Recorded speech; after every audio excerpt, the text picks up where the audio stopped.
2 Kings chapter 16.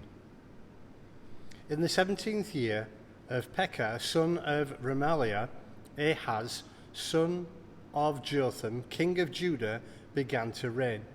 Ahaz was 20 years old when he became king, and he reigned in Jerusalem 16 years.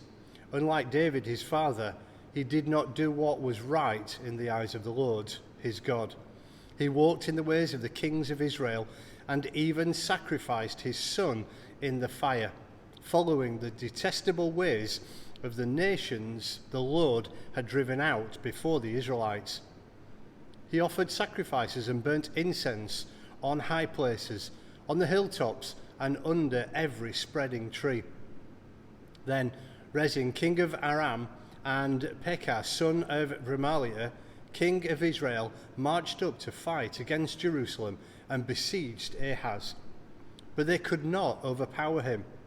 At that time, Rezin, king of Aram, recovered Elath for Aram by driving out the men of Judah. Edomites then moved into Elath and have lived there to this day.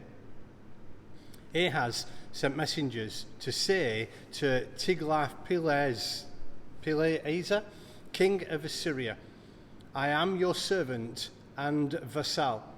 Come up and save me out of the hand of the king of Aram and of the king of Israel, who are attacking me." And Ahaz took the silver and gold found in the temple of the Lord and in the treasuries of the royal palace and sent it as a gift to the king of Assyria. The king of Assyria, compiled by attacking Damascus and capturing it, he deported its inhabitants to Kir and put Rezin to death. Then King Ahaz went to Damascus to meet Tiglath-Pileser, king of Assyria. He saw an altar in Damascus and sent to Uriah the priest a sketch of the altar with detailed plans for its construction. So Uriah the priest built an altar in accordance with all the plans that King Ahaz had sent from Damascus and finished it before King Ahaz returned.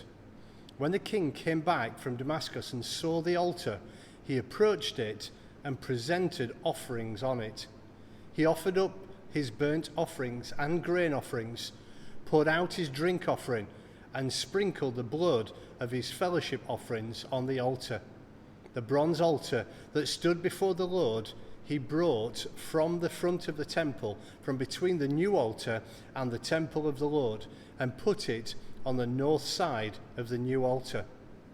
King Ahaz then gave these orders to Uriah the priest: "On the large new altar, offer the morning burnt offerings and the evening grain offerings, the king's burnt offerings and his grain offerings, and the burnt offerings of all the people of the land, and their grain offerings and their drink offerings. Sprinkle on the altar all the blood of the burnt offerings and sacrifices. But I will use the bronze altar for seeking guidance."